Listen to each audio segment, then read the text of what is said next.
Welcome, everyone, back to another edition of Big Blue Banter, the Giants podcast here with myself, Dan Schneier, and Nick Turchin, who we're going to jump to in a minute. Obviously, we got a lot to talk about today as the Giants finally eclipsed the 30-point mark. Oh, they didn't get to 31 because Marshall Cohn was in the game and he missed a extra point. He won't be on the team in September anyway, but they did get to the 30-point mark for the first time since 2015. I know it's a preseason game, but you got to be excited when you see the execution on offense, regardless of when it is, especially considering the Giants' struggles throughout the preseason in the past 2 years.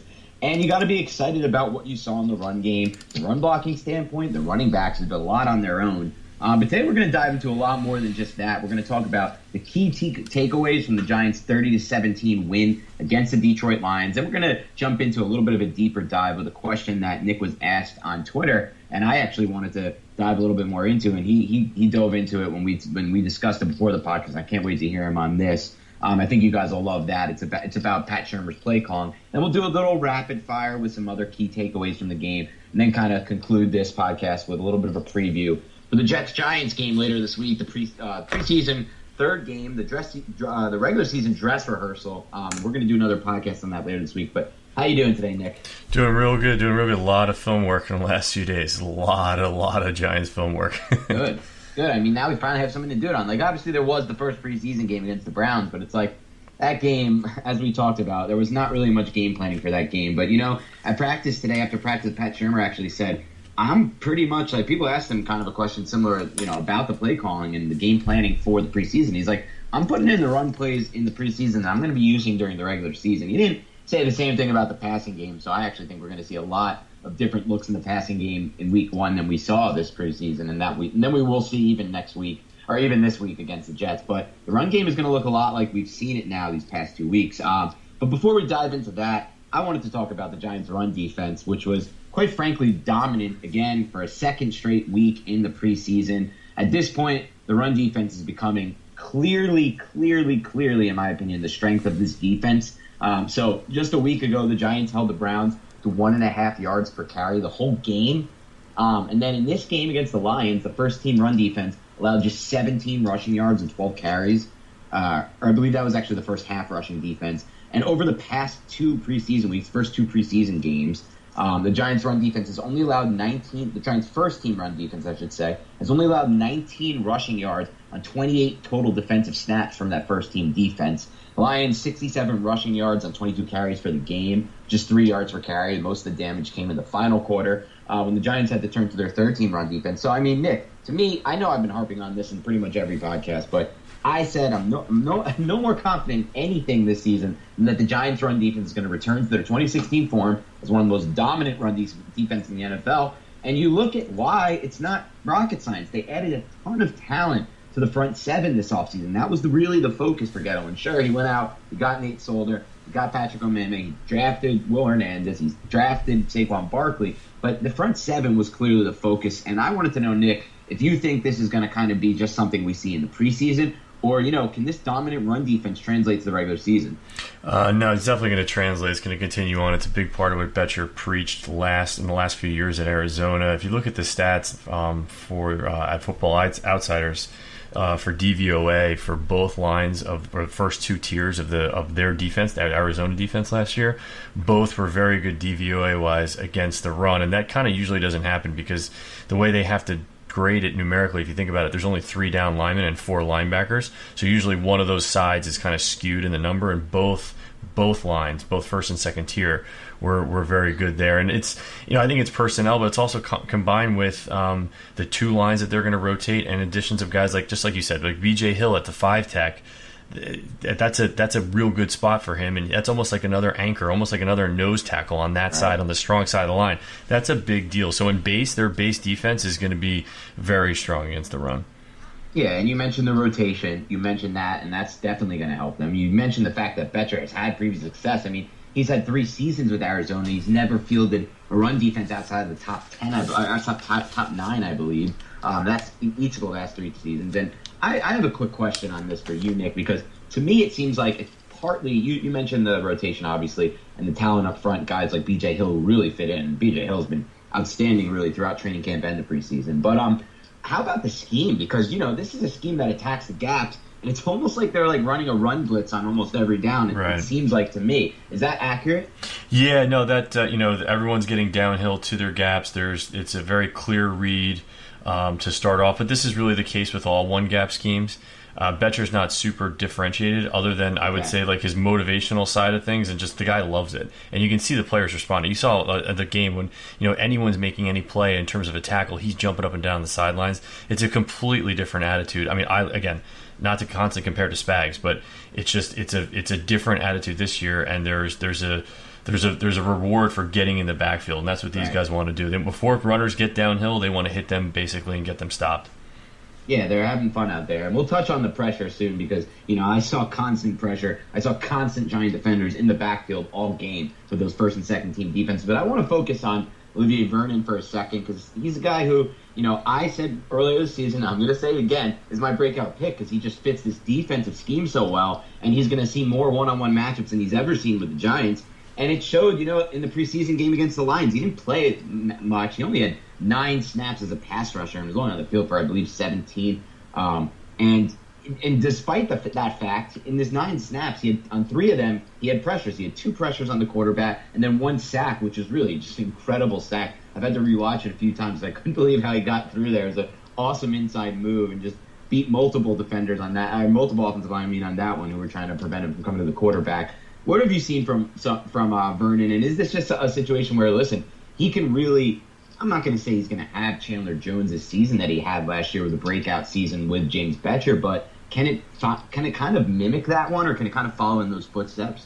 Yeah, a little bit, I think, because – and I think I wrote about this in one of the Betcher previews that I did for cover1.net. But, yeah, what ends up happening is, like, the more you let these guys go downhill and get after the quarterback, they can use more of their moves against – both sides of the line, or however they want to, wherever they can be put to best, kind of play to their strengths, basically. And so what you see when you're doing more of that and less overall other types of pass rush or moving around the line a lot or waiting for delayed blitzes, you're gonna do what you do well the most, and that's why these guys love Betcher as a coach. So yeah, I think it's kind of the same type of thing. What I really like him the most schematically is on the weak side, in the later downs when you have Ogletree on the same side, because that's his strength as well, and you're guaranteed to get a one-on-one matchup if it's the right or to the left, and Ogletree's a real bona fide threat there. Then if you add in on that sub package, if you add in the 3-tech on that side, if that's Kerry Wynn, then all of a sudden it's like all those guys, one of those guys is going to get through, and you're going to get at least a hurry, in my opinion, from the weak side if that's what you're looking at. And we'll obviously touch a little bit more on Wynn because I want to get to him, and I know you did extensive work on him. Because for Wynn, for me, it's been a case of. We'll dive into this. I don't want to pull that right now. First, obviously, we got to talk about probably the most interesting takeaway from yesterday's practice on Sunday. And it had, in my opinion, a lot to do with what we saw in the game on Friday, and that was Ray-Ray-Armstrong, the linebacker we talked about extensively on last week's podcast, taking some first-team snaps.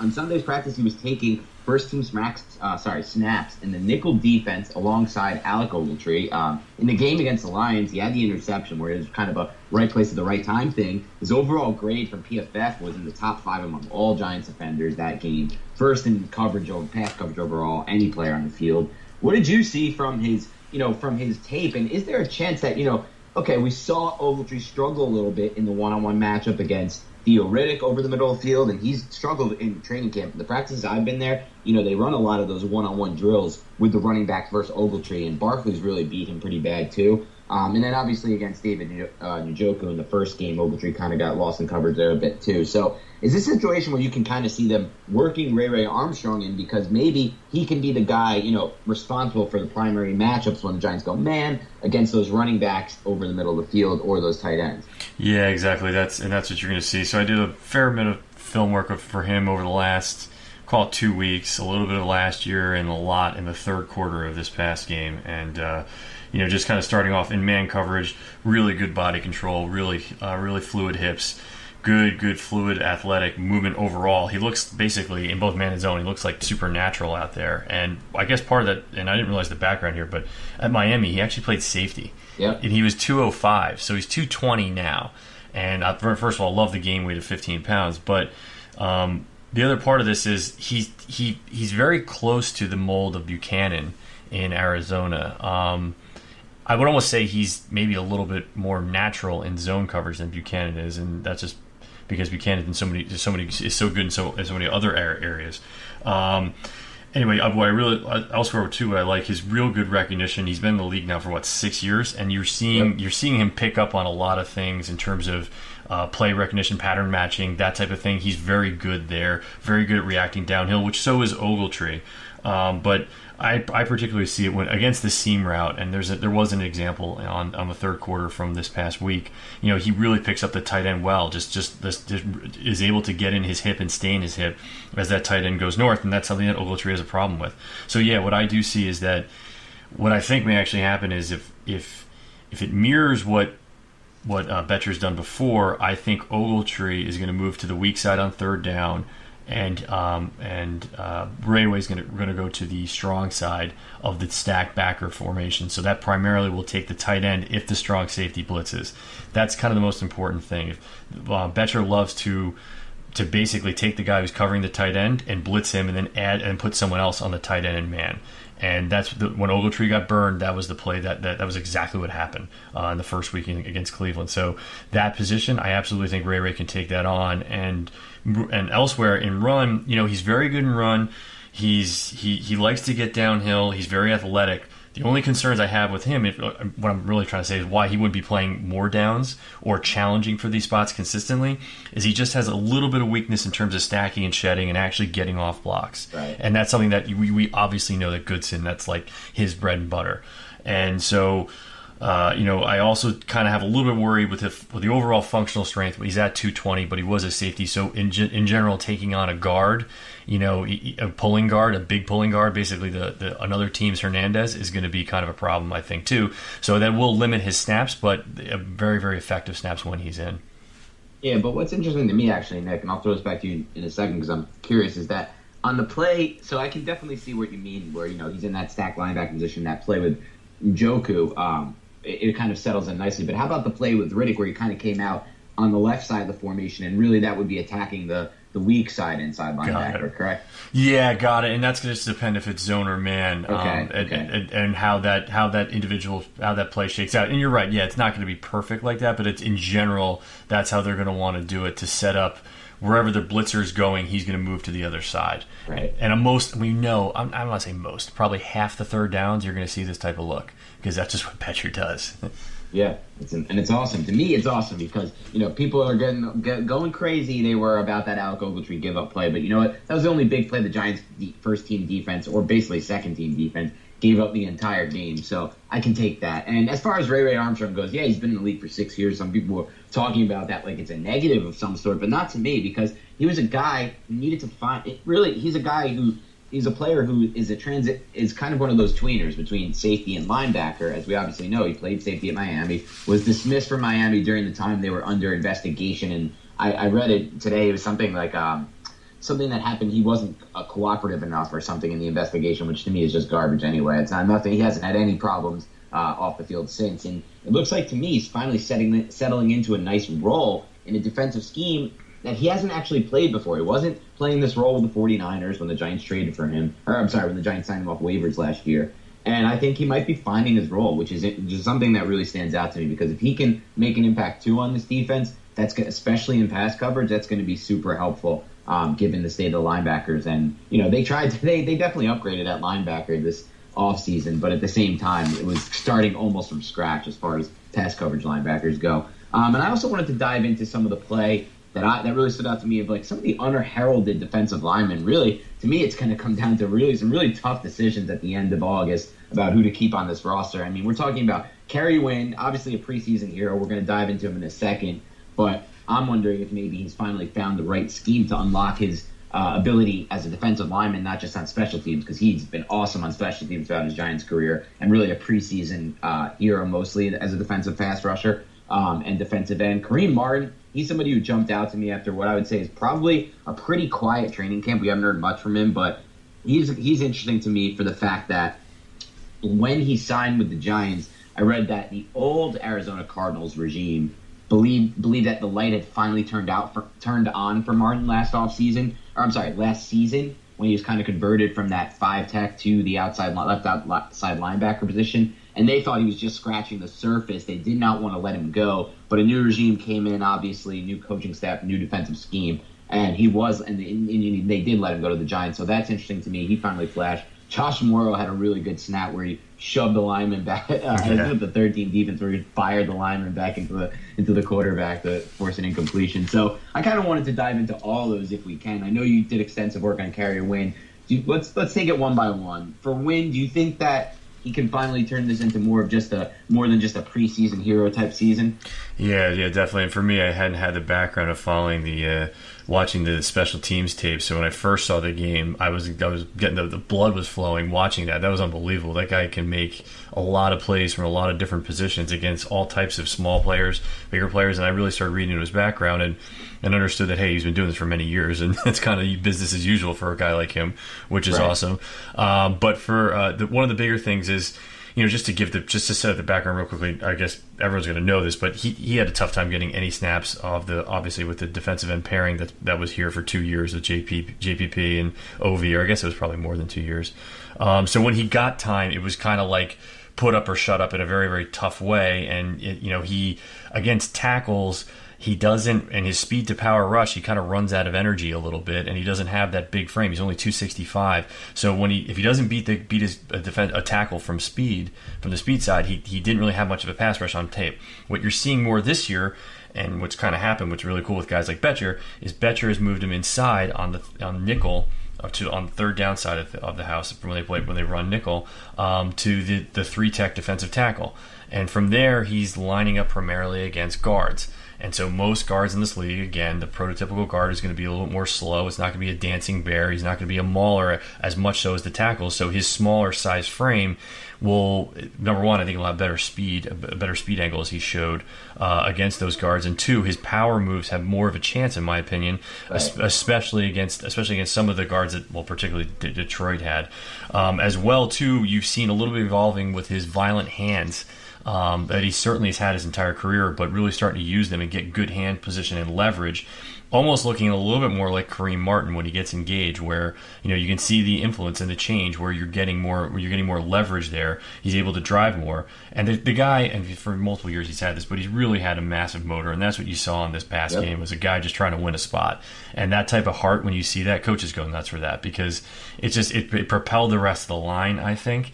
And as well, it allows him to kind of do other things within the pass rushing scheme. Like, you're going to start to see him probably break inside on some things. He's been only doing kind of like a one move speed move to the outside. So you'll see his pass rushing moves evolve. I think guys like Connor Barwin, and just overall that you're seeing the line kind of pick their game up, that's going to make him better. And yeah, I definitely think that we talked about McIntosh being this role this past a few episodes ago at the beginning of our podcast here, and it's tough. He can't get on the field, but I think Wynn can be almost a better version because he has that experience and he understands what it takes to win on the outside as well, which means he can be a movable piece all around the puzzle. Right, and that's what they want. They want flexibility on that defensive line, especially if you're in the back end of that front seven battling for a roster spot, which Wynn essentially is, and that's not really a fault of his. It's that they have a lot of depth on this line. And I know he didn't play a lot of snaps, but I thought he was impressive to me. He at least jumped out to me on at least one snap. And I'm talking about Kareem Martin. What did you think about Martin this week? Because I know he didn't make too much noise in the first preseason game. He was kind of all over the place. The Arizona tape that he had, very good athletic player, like you said, mostly playing the 5-tech position. Played a lot on first and second down when they were in nickel on the outside, defensive edge or edge rusher position. But now you're seeing him in the OLB position in base and kind of all over, and the edge rusher position on third down. The bigger difference, I think, just for him is he's playing a lot better, a lot longer. He's a big, tall guy, and you're really seeing that in the pass rush, particularly long arm moves. I'm seeing a lot of leverage to the top side and the ability to apply the bull rush from there against stronger tackles. Almost, and again, not to point Wynn out, but where Wynn lacked, I think Martin is very good in that regard. And it's not Vernon's technique. It's not a lot of guys' technique, and it's something that is a nice compliment on the other side of the line. And yeah, so multiple snaps at that. And again, in Arizona, he really stood out against the run. I think now he's starting to have a good mix of both run and pass snaps. Exactly, and you bring up something interesting when you talk about the length, because I actually had a chance to speak with Martin after one of the training camp practices, and I said, isn't it interesting to see what the added length of this defense can do? And he's like, yep, we're attacking, we're getting after it, and we're going to get a lot more batted passes from having this extra length. And they added so much length on defense. Kareem Martin, 6'6". Obviously, we talked about him. Lorenzo Carter, 6'5" on the edge. If he gets some snaps, if he starts getting some snaps in there.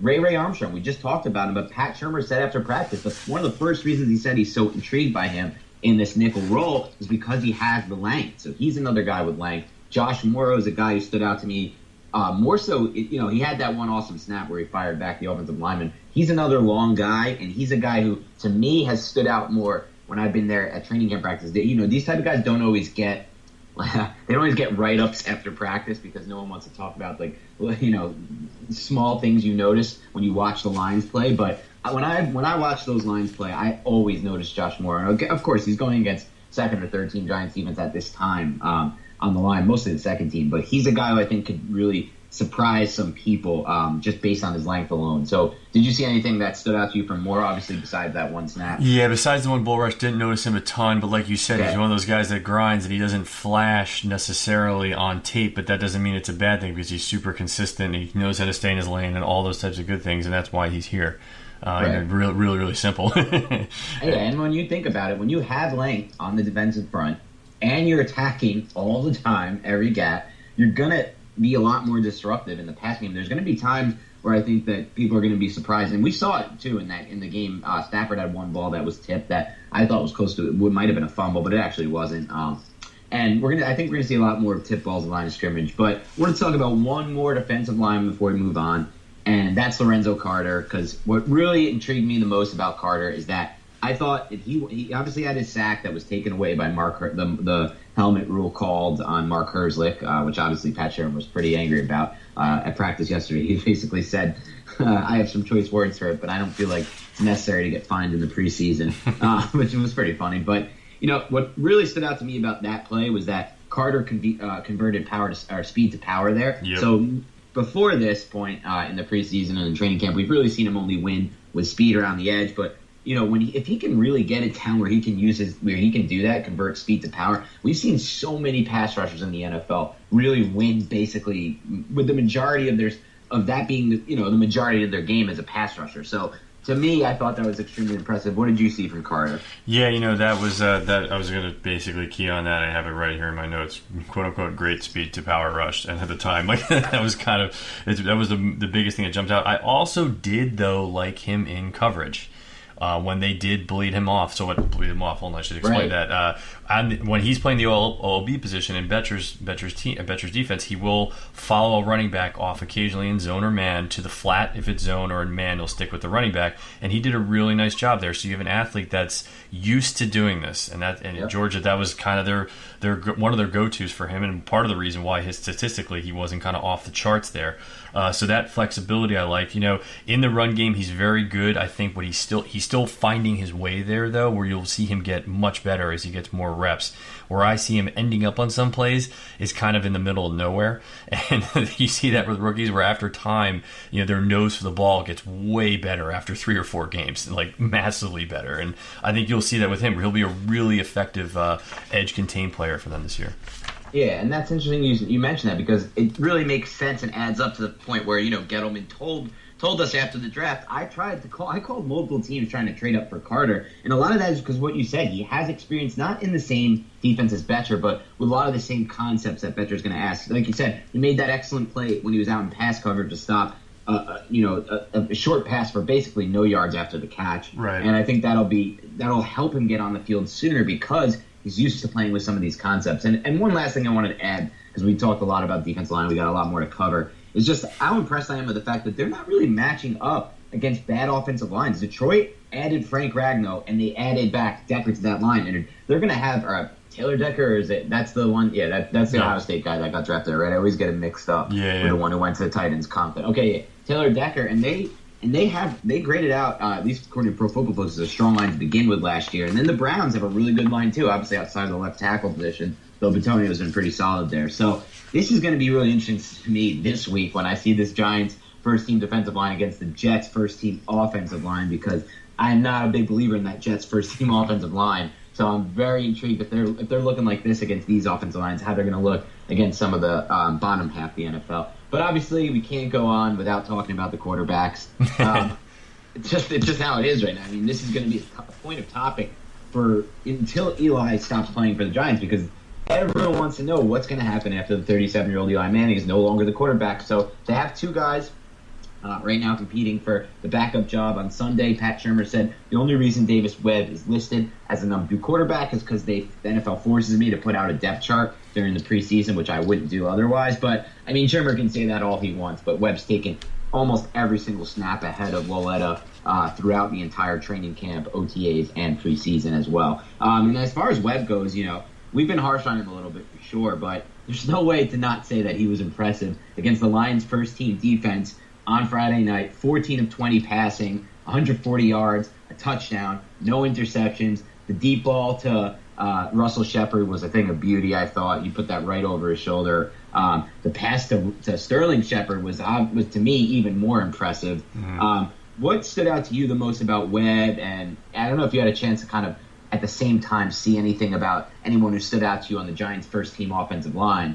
I know you mentioned to me before you like some things you saw from Will Hernandez. Yeah. Just we'll do Webb first, just because there's a couple of things.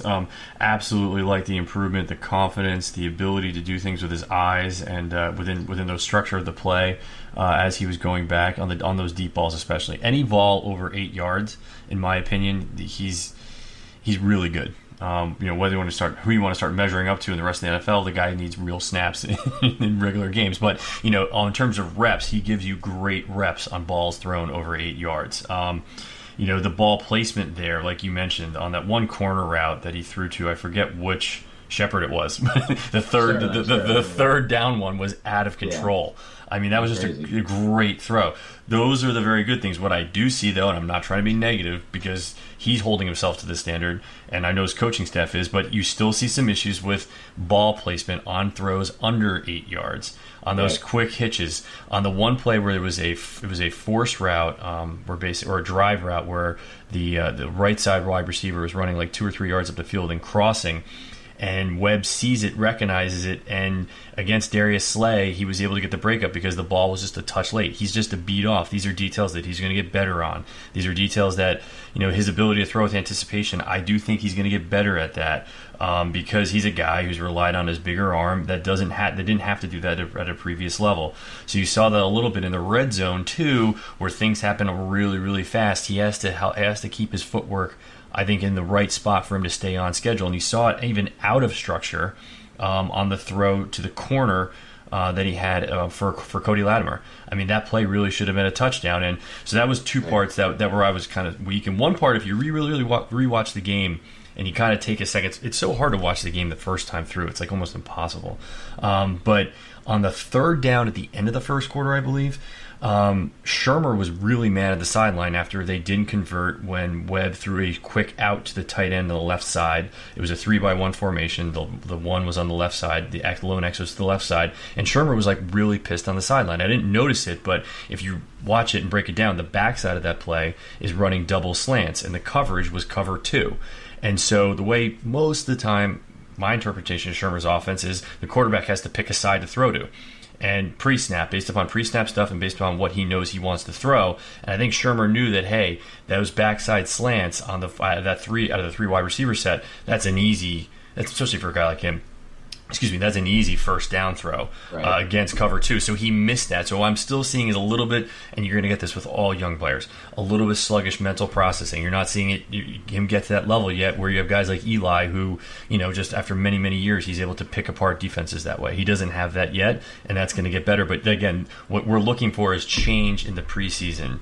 As he goes along and gets more snaps, can he do that more? He was great on third down, but can he be even better? That's what these guys are looking for because the regular season, this schedule is going to be very tough, and they need guys ready to play. So liked what I saw, but still a work in progress.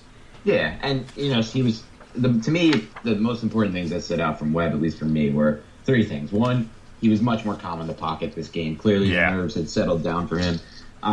Two, you mentioned the throw to Latimer, which was off schedule. And yeah, sure, he has to maybe read that better and hit that with anticipation. But at the same time, and agreed, that would be nice. But at the same time, I saw something else on that play. I saw incredible arm strength that I haven't seen in a long time from a Giants quarterback. Like, his ability to get that ball out there from the angle he threw it at, rolling to his right, basically off of his back foot, was some really, really, really impressive arm talent. And, it was a pass interference call. Like, it led to that play, which was interesting to me. Something I really liked about that play. And then the third thing that really stood out to me from Webb was the fact that, he did this. He was 6 of 6. It wasn't 6 of 6 because the last third down attempt fell like inches short, and then he QB sneaked it for the first down. I'm counting it as 6 of 6. He was really good on third down, and those are the money downs, and those are the most important downs in the NFL. And honestly, the Giants' protection held up pretty well on those downs too. So before we jump into Hernandez, anything you took away from the offensive line, I do want to talk a little bit about Kyle Lauletta. For me, what stood out for Lauletta is he was unsettled a little bit early, kind of like Webb was in the first preseason game. He missed 2 throws he really has to hit. I believe one was on actually the vertical route. I think it was a smash route out of the slot. You can correct me if I'm wrong, but it was definitely a vertical route out of the slot. He missed that one, and the second one was also a bit of a vertical route. I believe it was either out of the slot or out of the split end position. But, he missed those 2 throws. He has to hit those. But he came back right after that with a 3rd and 6, and to me showed an excellent job of hanging in the pocket, good quiet feet, keeping his eyes downfield, something you mentioned to me, and that was actually, when I rewatched it, I saw that as well. And then delivering the ball on time with good zip to Jarrell Adams for a big gain on 3rd and 6.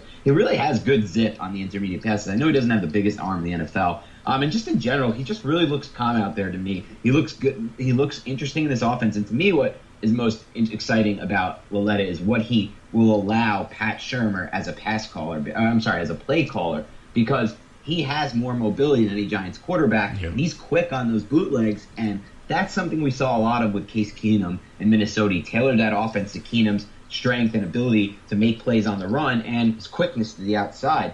So what did you see from Lauletta that stood out to you? Yeah, a couple of things. The throws that he missed against that cover 2, that was actually a corner route. It was smash-ish the way the setup was, but it basically plays the same from an interpretation perspective, but it wasn't from an actual perspective. It was weird. You made a great point. A little unsettled to, there was nothing wrong in his motion. He just overall looked slightly rushed. And what I saw was a guy who gets into a game and almost thinks that he has to throw the ball harder than he really had to. On some of those throws, you could see him really gunning it, and that's what I thought kind of led to his inaccuracy, because his motion and everything was fine. His footwork was fine. His timing was very good. On that third down play, like you said, actually Carl Banks actually nailed it in terms of throwing with anticipation. The guy was breaking, or even before he was breaking, the ball was out. That type of stuff was really strong. I just think overall, just the game kind of has to come to him, and he needs a few. What I'm seeing is when he has to throw into tight spaces, his body just has to get used to it. His mind has to get used to it. Overall, he has to do it more, and it's hard because, like you said, Webb's getting a lot of the time, and I think that's the way the coaching staff wants him this year. I think it's. I'm not going to say it's red shirt, but I think they don't want him coming into camp and kind of throwing a lot at him all at once, because they don't really have to. I don't think. And that's kind of the right way to bring him along. So I definitely saw that, and you saw some good things. And the biggest thing that I liked about him, to be honest, from the whole throw out the 5 throws that he had just for a second, the guy's a football player. The guy's a competitor. You can see it on the Gallman touchdown where they're up by a bunch and he knows he has to make a block. Then you can see him kind of hesitate, knowing that he doesn't want to get hit, he doesn't want to get yelled at. But he's still out there running the interference to make sure his guy gets a touchdown. On the scramble, a guy got injured because of a scrambling move of his. I laugh. It's terrible to say that because I think the guy's out for the season, the Detroit Lions guy. But it's a nuts to see that, hey, like you said, the guy's mobile, the guy's a competitor. I think he's a guy that is going to be able to have some impact in the longer term. Yeah, and I think the best point you made there, you made a lot of great points, or the point that stood out to me, I should say, just because I wanted to touch on it, is that it is a true redshirt season for him, but also for Webb. They don't need to rush these guys along. This is continued development. And I, for one, was really happy to see them go with just Webb and Lauletta and no Eli Manning last week, because I think these guys need these live game reps. That's something McAdoo didn't understand last year when Webb barely played the entire preseason. It just, to me, it made no sense. This is really where they make their biggest improvement. in the live action reps. I've been at these practices, guys. There's not much going on. The defenders run past the quarterback at the defensive ends once they get in. So, I mean, you need these live game reps. There's no rush here. Eli Manning is going to be the starter of the season. Knock on wood, but he hasn't missed a game due to injury in his entire career. So, you should really not expect either of these two to play this season if things go according to plans. So, yeah, that's kind of what I saw. And before we dive into what we want to get into as far as the play calling from heavier personnel that you were asked about with Pat Shurmur, what I wanted to ask you first about was you told me right before this podcast, I want to dive into because so many people asked us about this. What did you see from Will Hernandez in the second game? I know we weren't totally impressed with him in the first game, but a lot of people, including myself, are expecting him to make a year one impact. So right away. So what have you seen from Hernandez when you look back at his tape? Yeah, the first game I liked it a lot more. I guess in the PFF grade, a couple of people have asked me that too. Like, what was the deal with the PFF grade? And I'm like, to be honest, I have no idea what they look at. They claim that they'll be just transparent about it, but whatever. That I disagree there. This game, one of the few things we mentioned last podcast that we were looking for continued improvement from Hernandez this game was reach blocks to his right side, and he definitely checked the box there. A couple outside zone runs to the right where he's got a 3 tech in front of him that's faster than he is usually. He's got to block him. Now, he was blocking from advantageous positions this time. There were no kind of crazy shifts like the Browns were showing him, but he really did a nice job. And so I liked his mobility to the right. I liked his overall comfortability and pass protection. Actually, I shouldn't jump back to that. Let's stick with the run for a second, because on almost all of his reps, and I want to say 60 to 70% minimum at least, because I have the film on my computer, he's starting to finish angrily. And you're seeing that in reach blocks and zone. It's like, wait a second, you don't see that often from guys like that. If he squares to you or gets a good enough amount of basically of a defender's breastplate or inner half, he's going to bring them to the ground. And that stuff is just kind of fun to watch because the announcers aren't calling that out during the plays, so I didn't really even notice it during the game. I thought when I first watched the game, I was like, you know what, I don't really see a lot. Then I watched the film, it's like, oh my God, he's finishing most of the plays here. And I really like too, for some reason they were sliding to the left a lot, and I think that had to do with Ziggy Ansah being on the right side defensive end against Solder, which was a little weird for me because I thought that he could handle him. But anyway, in the 3-man slides, that's why there's not a lot to talk about pass protection-wise this game. The 3-man slides, he was great. And really is one of those guys when he's in that kind of zone-ish blocking and he's looking for work, it's called, he's very good at that. He's very adept. He's got great hands within that. And he's a good first strike guy. He's an angry first strike guy to have in that position when he's a free man to block basically. And so really like the left side of the line. I know everyone's dogging the other side of the line. And look, that's gonna be part of it. But even when I saw the right side of the line, there was only a few kind of key mistakes. There was a lot of good recoveries from the right side of the line for both Flowers and Omeme, where it's like, they had some bad reps, but guess what? Everyone's going to. They have to clean them up a bit.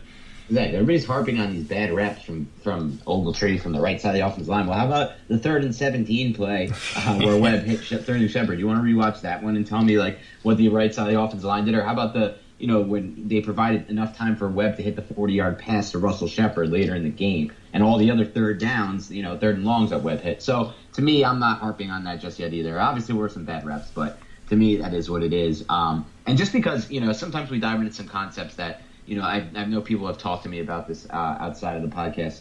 That sometimes we dive into. We throw out lingo that they don't really know. So Zach, can you just explain real briefly what you mean by the 3-man slide yes. when it comes to Will Hernandez's protection? Sorry about that. Yeah, no, blocking, I should say. The pass pro side of the NFL is like this. Like, no one talks about it. No one really cares, but it's like massively vital to every play. It's probably one of the biggest things too for quarterbacks that have to call protections and then adjust protections at the line. It's a little, and they need a center that can absolutely help them do that, especially as they're younger. So basically, if you have a 5-man protection set, the majority of the time I've seen the Giants in man, where it's 1v1. They've got 5 guys, and they call out and they identify a 5th defender. They call him a mic, and basically, usually the center has the mic, but someone has the mic, and they go 5-on-5, and you work from there. When you start involving slides, it's where you're taking a portion of the line, and you're either sliding them a half a gap or 1 gap over. So it's like one big step, almost like a zone step, but you're going backward in your vertical set, whatever that is.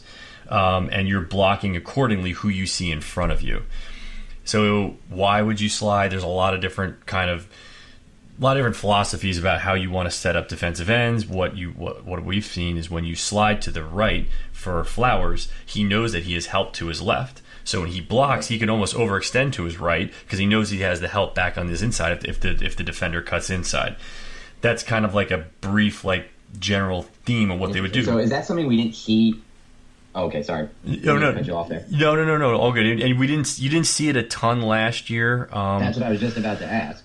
Well, part of that is because the line overall was bad. And what sucks is, and there's there's great offensive line coaches that talk about this. When you do the 3-man slide to one side, the 2 players on the backside are stuck in man against whoever they're up against. And forget the offensive line coach that calls this. That makes this phrase, but basically it's like the guard is on Gulliver's Island, basically, when he's stuck alone with like a bunch of guys jumping around him on that backside of if the 3-man slide is on the other side of the field. And just what you see is, and you saw Meme get caught a couple times like this, where it's tough because the defender, if he goes either way, you kind of have no help, and there's a lot of space around you since everyone else is kind of vacated on their man or to their space on the other side. So you want the backside to be able to hold up on their own in the 1v1 blocking, and the Giants haven't had that for well over a year. To be able to do that, so you'll see more flexibility from this line because the overall ability is higher. But in the end, it's something where I guess a lot of great offensive line coaches don't like sliding because they believe, and a lot of players don't like it either because they want to believe that they can beat their man one-on-one. That's fair. So that makes a little more sense. I hope that cleared it up for anybody who was kind of taken aback by that or didn't exactly know what it meant. So now we're going to transition a little bit to something that Nick wanted to dive into, and I was really interested in hearing. So I know you can start this one off, Nick. I know you were asked a question on Twitter, and you felt like it was time to dive into it. Yeah, gotta love questions on Twitter. Love, instead of like me coming up with my own topics for when I write, love when people actually have their own interest, because then it's like, I'm not writing for nobody, basically. It's kind of a lot of fun. And in the end, or that's what it feels like, at least as an X's and O's writer. But what the question was is, within an offensive scheme on early downs, on first and second downs, if you line up in heavier personnel, whether it be 13 personnel with one tight end and one running back and 3 tight ends, or if it's 22 personnel with 2 running backs and 2 tight ends, those heavier personnel types, if you throw out of those groupings, you generally have an advantage against the defense for many reasons. Number one, they're expecting run most of the time. Number two, you're usually talking about a base defense, so you can kind of set up matchups how you want to, with getting your good tight end against whatever linebacker is their weakest linebacker. And so the question was, how can we expect Shermer to do this year? And when I first got the question, I wanted to immediately say, hey, he's really good at it, and I have like 5 examples that come to mind how he's good. What I looked at when I jumped in the data was kind of interesting. He's very good when running 22 personnel and passing. Just from a frequency perspective, they don't do it all that often. I don't have the exact statistics right in front of me. It's in my piece, which is over at cover1.net. But basically, out of 22 and 1-3 personnel and even 12 personnel, which you're going to see a ton of, Shermer last year loved to run the ball. And part of that, I kind of get into the piece, is I think the Vikings back last year found an identity in doing that on first down. So actually, the Vikings had more first down rushing yards than any team did last year. What was interesting, though, although they had a lot of yards, DVOA-wise, over at Football Outsiders, they were only middle of the road when running the ball on first down. So what you're seeing is overall aggregate yards good, but maybe overall situational effectiveness not so good. So again, I'm not trying to basically question a coach that took his team with a backup quarterback to the NFC Championship game, right? But in the end, what I do think is with this series, you'll probably see some improvement as he self-scouts and realizes that, hey, on first and second down, I should be throwing more out of heavier personnel. Is it a massive amount more? No, it's probably, he only used 22 personnel. I think it was 10% of the time. I think maybe even less. So you're not talking about a lot, but when you do, when he did, it was very effective. And now what we know is, coming to the Giants, he has 2 very effective tight ends that can catch the ball out of the backfield, and he's kind of grooming, a fullback-ish to be able to do the same thing. And so what we did see, just to jump into the plays, it was basically a lot of play action, a lot of bootleg out of 22 personnel. And I think that's something you'll see with both Manning as well as if there's any other backup type player in, because both guys can do that exceptionally well too. And something that you're going to see a lot of sifting tight ends and split ends moving across the field, initially blocking and then going to the flat. That was the big theme in play action that I saw out of 22 personnel. So many bootlegs where he's putting a 3-level stretch. So he's got 3 guys running across the field from multiple angles.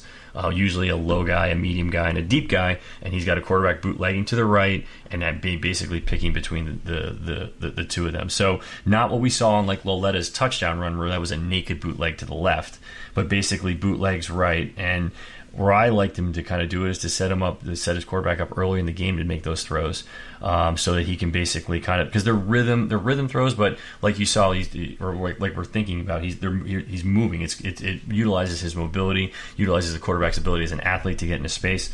A lot of guys like to do that early in the game, and so it's something that I actually liked what I saw from Shurmur, but wanted to see definitely kind of maybe a lot more of it last year. Immediately too, just to kind of conclude, a lot of guys gave the pushback like, hey, when you have 2 really good wide receivers, like you did in Minnesota and like you certainly do in New York, he's going to want to do that more, right? Because his wide receivers are better receivers than his tight ends. So that was certainly part of the reason why he didn't feature 22 and 1-3 as much. But I think, and again, not to kind of point out other teams that are doing it, but if you look at what the Eagles have done with those packages, it's something that I think they want to expand on. Because they're going to have the personnel to do it. I actually think he has more flexible personnel this year with tight ends like Ingram versus tight ends like Rudolph. Ingram is a much better route runner. So in my mind, it's like right off the bat, I think he's going to want to do these things, and you'll see an uptick there. A few things I wanted to dive into, Nick, on that excellent analysis. And the first would be I agree. I think he'll definitely self-scout, but I think there's also a flip side to this, Nick, where agreed, while the efficiency might not be there, according to Football Outsiders, and I'm sure in general, with all the first down runs, it's something where at times as a coach, I think you might want to trade in efficiency for identity. And if you're consistently running on first down and you're building that up, it might actually make the play action passes even more effective, because it's just further ingraining in the defense's mind. We're expecting run, we're expecting run, we're expecting run. And when you kind of flip that to the other side and you're doing it less and less, it takes away the threat, a little bit of the threat of we're going to run the ball not almost every, but on the vast majority of first down. So I think there's a kind of give and take there, where you don't actually always just go by the efficiency there. And sorry to interrupt, but before we get our heads taken off by the statistical quants out there, there is no correlation between the running first and early and actually the success on play action. Or is there, amazingly enough, they can't find statistical evidence to show that when you run early in the game that it affects the runs later in the game. All this stuff opens up a whole can of worms in terms of pass efficiency versus run efficiency. But Dan is making the right point that coaches like Shurmur, with an offensive line that he's building, which is what he was doing with the Vikings with Tony Sparano as well last year, that he was turning around. When you're turning around an organization like that, finding the identity and getting downhill can help your team, maybe if you're sacrificing the efficiency. So although I understand what the quants are saying, I am actually much more in tune with what Dan's saying and probably what coach is thinking in terms of where he wants the team's mindset to be. And so, right. Again, just for the defense of the guys saying, like, that's absolutely not true. I get it, but the reality... You can go into the statistics of it. I get it. I'm also not making that case myself, but I'm saying you have a brand new offensive line coming together where clearly they've looked much better in run blocking than pass protection so far. Right. And to take some pressure off of them, you run the ball more. It's like...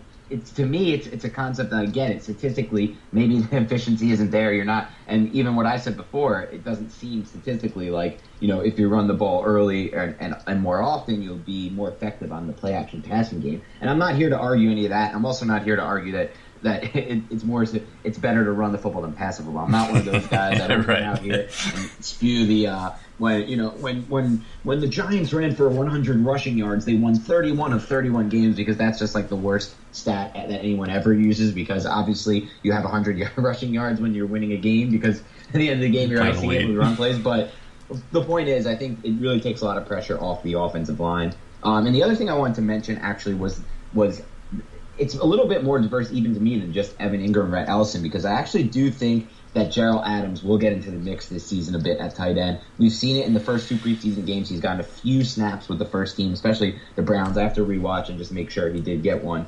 against the Lions. He actually might not have. And I know Shermer was seen on the sideline yelling at him, but when he talked about when he talked in the postgame, or actually yesterday's practice Sunday, he said, "Yeah, you guys saw me do that, and I was angry at the time." He wasn't sugarcoating it, but he said Gerald Adams actually bounced back to have a really, really strong game, and it wasn't just the catch, from Lauletta where he ran a good route and got open and caught the ball. He was good as a blocker, and the thing with Adams is he entered the NFL so raw out of South Carolina. That's why he wasn't drafted until the 6th round, despite running a 4.64 with really good tools and decent tape as a blocker. It's because he just didn't. His understanding of NFL offenses was just not there. We've seen a lot of those mental errors throughout his first 2 years of the Giants. But if he can clean those up, he really does have the talent to really make an impact, I think, at the tight end position this year.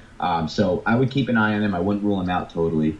All right, so now that we've obviously dove into a lot of concepts, I did want to do a quick rapid fire, Nick, because there are still things we didn't touch on in the game. I know it's been probably our longest podcast yet, but it was a big game. There was a lot to take away. So I'm just going to do a quick rapid fire of some things that stood out to me. You can jump in at any time. I think to start, we really can't finish this podcast without talking about Wayne Gallman.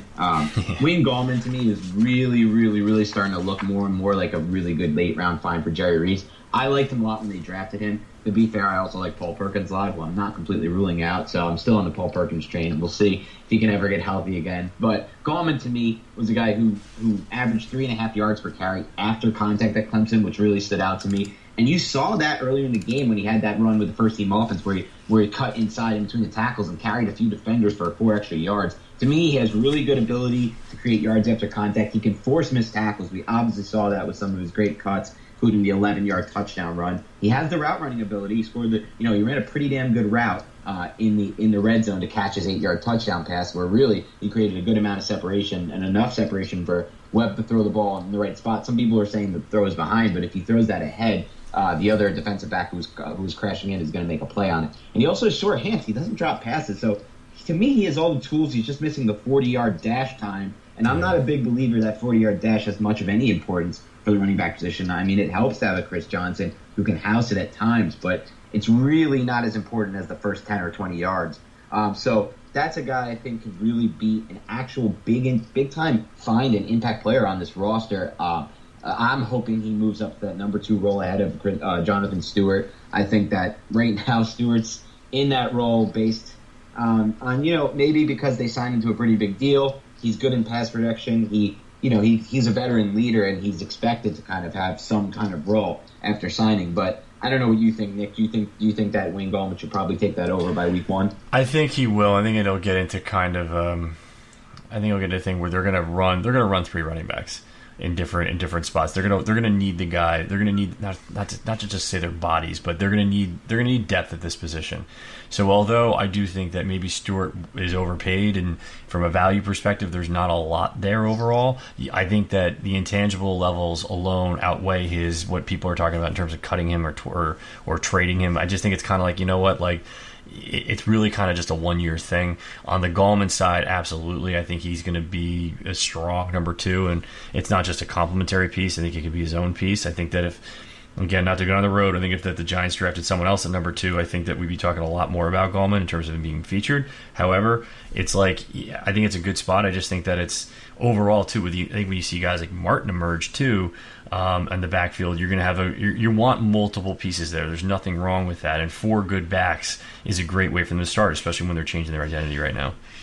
Yeah, and I'll start by saying that anyone who's talking about trading or cutting Jonathan Stewart just doesn't understand the salary cap, really, and I'm not trying to say that in a mean way. I'm just more so trying to say it in maybe a productive way. With the deal they signed him to, you can't release him because almost all of the money would be dead money right now. Right. It would affect their future salary cap situation. And as far as trading goes, no one's going to take on that contract.